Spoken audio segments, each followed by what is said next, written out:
গল্পের নাম শেষ চিঠি। নিঃশব্দ সন্ধ্যায় এক পুরনো কাঠের জানালার পাশে বসে আছেন বিদ্যা মালতী। তার চোখের সামনে কুয়াশাচ্ছন্ন মাঠ, যেখানে আজও হালকা বাতাসে দুলছে শিউলি ফুলের গাছ। প্রতিদিন সন্ধ্যায় তিনি এখানেই বসেন, হাতে একটা পুরনো চিঠি, হলুদ হয়ে যাওয়া কাগজ, ছিঁড়ে যাওয়া এক কোণে। তবুও এটাই তার সবচাইতে প্রিয় জিনিস। চিঠিটা লিখেছিল তার ছেলে রুদ্র। রুদ্র ছেলেবেলায় খুবই শান্ত ও মেধাবী ছিল। মালতী তাকে একাই বড় করেছেন। স্বামী মারা গিয়েছেন রুদ্র যখন 4 বছর বয়স। হাজার অভাবের মাঝেও ছেলেকে পড়ালেখা শিখিয়েছেন। রুদ্র বড় হয়ে চাকরি পেয়েছ দূর দেশে, কানাডায়। যাওয়ার দিন মালতীর চোখে জল, কিন্তু মুখে হাসি। ভালো থাকিস বাবা বলেছিলেন শুধু। রুদ্র বলেছিল, মা, তোর জন্য আমি শীঘ্রই আসব। টাকা জমলেই তোকে নিয়ে যাব, একসঙ্গে থাকবো। সে গেল। মাসে মাসে টাকা পাঠাতো, ফোন করতো মাঝে মাঝে। তারপর একদিন হঠাৎ সব বন্ধ। ফোন ধরে না, মেল যায় না, টাকাও আসা বন্ধ।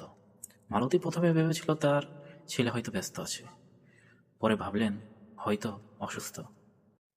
কিন্তু মাস কাটে, বছর কাটে, কোনো খবর নেই।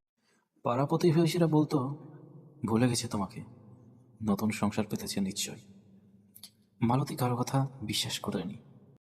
একটাই চিঠি, যেটা রুদ্র পাঠিয়েছিল যাওয়ার ঠিক 1 মাস পর, সেটাই ছিল শেষ চিঠি। চিঠিতে লেখা ছিল, মা, এখানে খুব ঠান্ডা, তবে তোর ভালোবাসা আমাকে আগলে রাখে। তোর রান্না করা খিচুড়ি খুব মনে পড়ে। চিন্তা করিস না, আমি খুব তাড়াতাড়ি তোকে নিয়ে যাব। তোকে ছাড়া ঘর একটু ভালো লাগে না। চিঠিটা তিনি প্রতিদিনই পড়েন। কখনো চোখের জল আসে, কখনো মুখে হাসি। এভাবেই কেটে গেল 10টা বছর। একদিন হঠাৎ ডাকপিয়ন একটা খাম দিয়ে গেল। কানাডা থেকে এসেছে। মালতী কাঁপতে কাঁপতে খামটা খুললেন।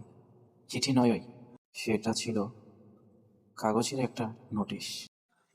নোটিশটি হলো, আমরা দুঃখের সাথে জানাচ্ছি, আপনার ছেলে রুদ্র সেন 8 বছর আগে এক গাড়ি দুর্ঘটনায় মারা গিয়েছেন। শনাক্তে বিলম্বের কারণে নিকটাত্মীয়দের সম্পত্তি খুঁজে পাওয়া গেল। এটা পড়ার পর চোখের সামনে যেন অন্ধকার নেমে এলো। যে ছেলের অপেক্ষায় তিনি 10 বছর কাটালেন, সে তো তখনই চলে গিয়েছিল। এরপর হাত থেকে চিঠিটা পড়ে গেল। মালতী জানালার পাশে বসেছিল সেদিনও। সন্ধ্যা হওয়ায় শিউলি ফুল ঝরে পড়েছিল। তার ঠোঁটে একটা হালকা হাসি। তুই তো আগেই চলে গেছিস রুদ্র। আমি তো ভাবতাম তুই ভুলে গেছিস। আসলে তুই তো আমার থেকেও বেশি কষ্টে ছিলি।